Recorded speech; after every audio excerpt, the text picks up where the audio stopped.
Election commission of India का दौरा जम्मू कश्मीर आज हो रहा है और उसके साथ साथ जम्मू कश्मीर में दीगर पॉलिटिकल पार्टीज़ हैं, उनकी जो मुलाकात है आज जम्मू कश्मीर के सेंतूर होटल में हुई। और उसके साथ साथ आर.एस. पठानिया जो भाजपा के सबसे दिग्गज नेता है और उसके साथ साथ उनके नेतृत्व में यहाँ पर जो है उनके साथ काफ़ी लीडरान ने इनके साथ मुलाकात की। आर.एस. पठानिया ने कहा जो अब तक जो जम्मू कश्मीर में सियासत की गई है वो कहीं ना कहीं झूठ पर निर्भर है, क्योंकि जम्मू कश्मीर के लोगों के साथ अक्सर धोखा हुआ है। आर.एस. पठानिया ने नेशनल कॉन्फ्रेंस और पीडीपी को जो है निशाना साधते हुए कहा कि अब तक जो सरकारें यहाँ पर थी उनके नेतृत्व में यहाँ पर जो है जम्मू कश्मीर के अंदर काफ़ी सारी उथल पुथल हुई थी और जम्मू कश्मीर के लोगों के साथ धोखा हुआ था। आर.एस. पठानिया ने मीडिया से संबोधित करते हुए क्या कुछ कहा आप तक पहुँचाएंगे इस प्रेस वार्ता में। क्या कुछ आर.एस. पठानिया ने कहा, आप देखते रहिए यंग बर्ड्स। फ़हीम अहमद, श्रीनगर। दोस्तों, बड़ी शॉर्ट टाइम में आपको यहाँ आने की तकलीफ दे दी। आज हमारे बीच हमारे जम्मू कश्मीर के स्पोक्सपर्सन और जो पेशे से एडवोकेट और फार्मर एमएलए भी रहे हैं, उनके साथ सेठी साहब है और हमारे कश्मीर के इंचार्ज रफ़ीक वानी साहब, हमारे सीनियर लीडर गयूर साहब और हमारे मीडिया इंचार्ज साजिद साहब है। जैसे कि आप सुबह आपने देखा कि इलेक्शन कमीशन ऑफ इंडिया की एक टीम भी यहाँ आई थी और ये 4 मेंबर्स का डेलीगेशन भारतीय जनता पार्टी की तरफ से उस कमीशन को मिलने गया था।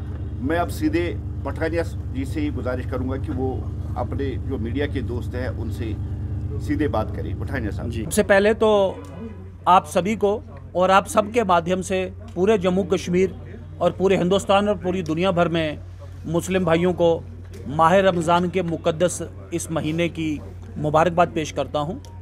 आज के दिन से माह रमज़ान ऑब्ज़र्व किया जाएगा और आज ही के मुक़द्दस दिन एक चैप्टर की शुरुआत हुई है कि जम्मू कश्मीर में इलेक्शन कमीशन ऑफ इंडिया का विज़िट तय किया गया।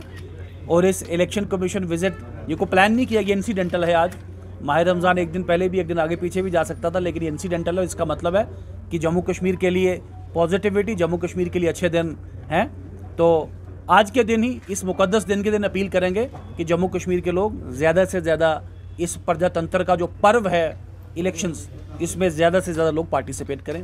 तो जैसा कि आप सब जानते हैं कि इलेक्शन कमीशन ऑफ इंडिया का आज जम्मू कश्मीर का दौरा था और इस जम्मू कश्मीर के दौरे में भारतीय जनता पार्टी का भी 4 मेंबरी डेलीगेशन, मेरे साथ परिमोक्ष सेठ जी जो ह्यूमन राइट सेल के हमारे जम्मू कश्मीर के कन्वीनर हैं, जनाब रफ़ीक वानी साहब जो कश्मीर के प्रभारी हैं, बड़े सीनियर लीडर हैं भारतीय जनता पार्टी के, गयूर साहब एक अदीब आदमी हैं, एजुकेशनिस्ट हैं, फिलैंथ्रोपिस्ट हैं और पार्टी के सीनियर नेता हैं। हम 4 लोग आज वहाँ मिले थे।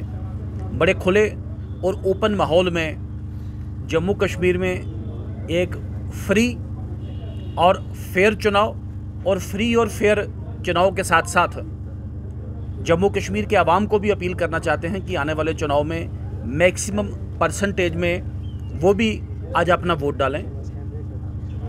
विषय पे आ जाऊं, जैसे कि कुछ पॉलिटिकल पार्टीज़ ने हाफ ट्रुथ, जिसे कहते हैं आधा सच के नाम पे यहाँ पे एक स्मोक स्क्रीन जिसे कहते हैं धुंध या कन्फ्यूजन फैलाने की कोशिश की गई थी।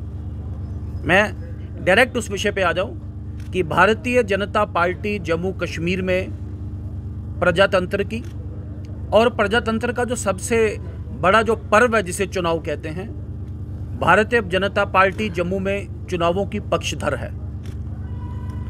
जम्मू कश्मीर में लोकसभा चुनाव तो तय हैं, लोकसभा के साथ साथ जम्मू कश्मीर में जल्द ही पंचायत और म्यूनिसिपैलिटी के चुनाव भी तय हैं। और इलेक्शन कमीशन को जैसा कहा गया है कि इलेक्शन कमीशन जम्मू कश्मीर सरकार के साथ अगर इस व्यू का है, अगर इस प्लानिंग है उनका कि वो लोकसभा के साथ असेंबली इंतखाबात भी करवाना चाहें, तो भारतीय जनता पार्टी साथ चुनावों के लिए भी बिल्कुल 100% तैयार है।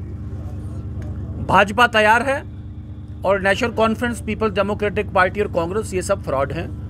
चूंकि ये फ्रॉड के नाम पे एक धुंध जम्मू कश्मीर में क्रिएट करने की कोशिश कर रहे थे, तो हमने खुल के बड़े ओपन माहौल में जम्मू कश्मीर के नुमाइंदे जम्मू कश्मीर के मुस्तकबिल को तय करें, ये भारतीय जनता पार्टी का मानना है। और एक नैरेटिव लाने की कोशिश की जा रही है कि वर्ष 2014 के बाद जम्मू कश्मीर में चुनाव नहीं हो पाए। आप सबके ध्यान में रहे कि वर्ष 2018 नवंबर में यहाँ की असेंबली डिसॉल्व की गई। 5 अगस्त 2019 को जम्मू कश्मीर में बहुत बड़ा एक संवैधानिक और एक आईनी जिसे कहते हैं कानूनी फेरबदल हुआ, वो सबके ध्यान में है। उस 5 अगस्त 2019 को जम्मू कश्मीर में एक नए परिसीमन कमीशन, हदबदी कमीशन की एक कल्पना की गई, इसका स्वरूप लाया गया। आखिरकार रंजना देसाई जी उस डिलिमिटेशन कमीशन की चेयरपर्सन बनी।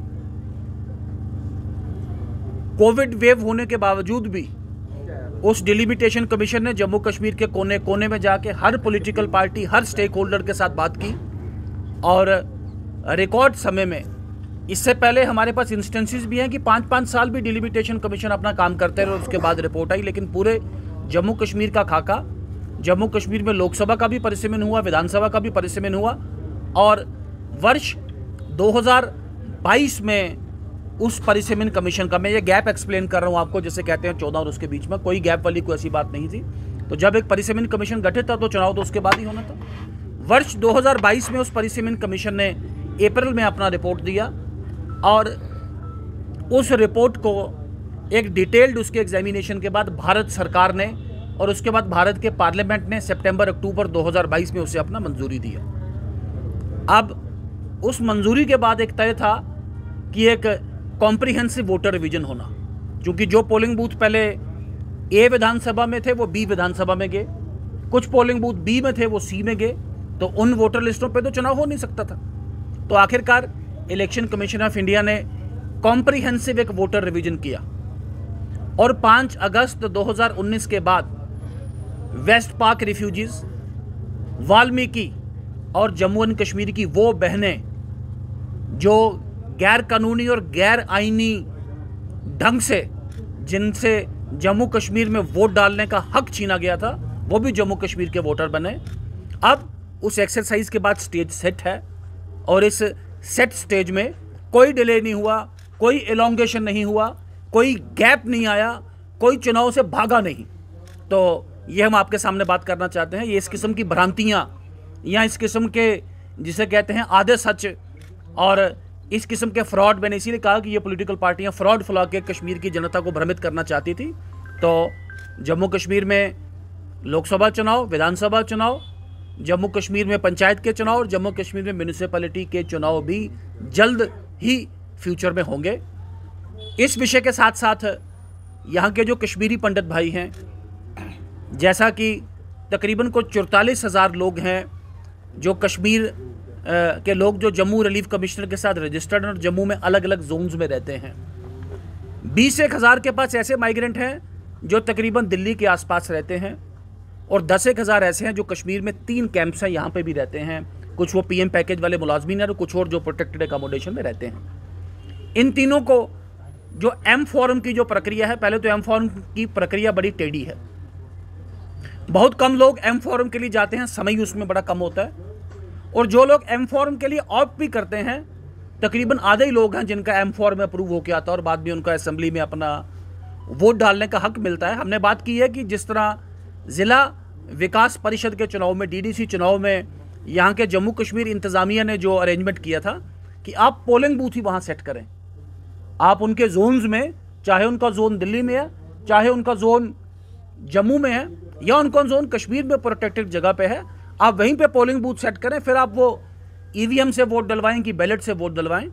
और ये सरकार जो कि ease of doing business, ease of living और इसके साथ साथ ईज़ ऑफ कास्टिंग वोट भी इस सरकार का एक परिकल्प है, इस सरकार का इंटेंशन है। भारतीय जनता पार्टी इसी में यकीन रखती है और ज़्यादा से ज़्यादा लोग वोट कर पाएँ, इसके लिए भी बात की गई।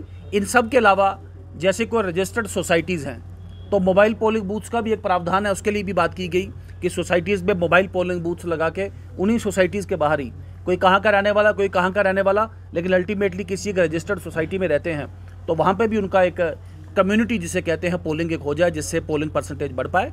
तो ये सब जैसा कि हम बता रहे हैं कि खुले माहौल में इलेक्शन कमीशन ऑफ इंडिया से बात की गई और इलेक्शन कमीशन ऑफ इंडिया ने पॉजिटिव एश्योरेंस हमें दिया है।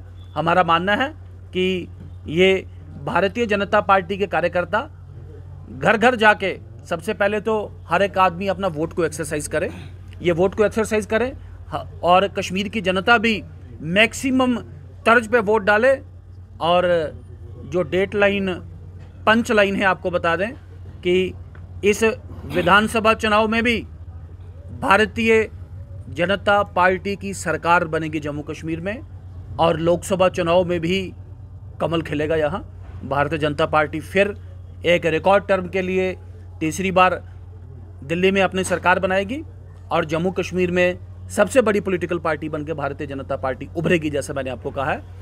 आई want to question the accountability and the locus of Suhail Bukhari to issue such out of vogue statements. You see, this country is being governed by rule of law. Representation of People's Act specifies a set criteria and set norms for enrollment of a person as a voter. Earlier also, PDP had rang the alarm bell and they had cried wolf, that 15 lakh voters, 70 lakh voters, non-local voters, but ultimately when constitutional experts examined it, it was found that it is just a pure hoax. So I said that People's Democratic Party, National Conference and even Congress, after having seen their base purely eroded in Kashmir, they are issuing such out of vogue statements, nothing more than that. I don't have anything to comment. I have not seen what NC has said. What the Bharatiya Janata Party stand is, I have clarified it, and I again appeal to the people of Kashmir to desist from falling a prey to such misleading and right and left statements.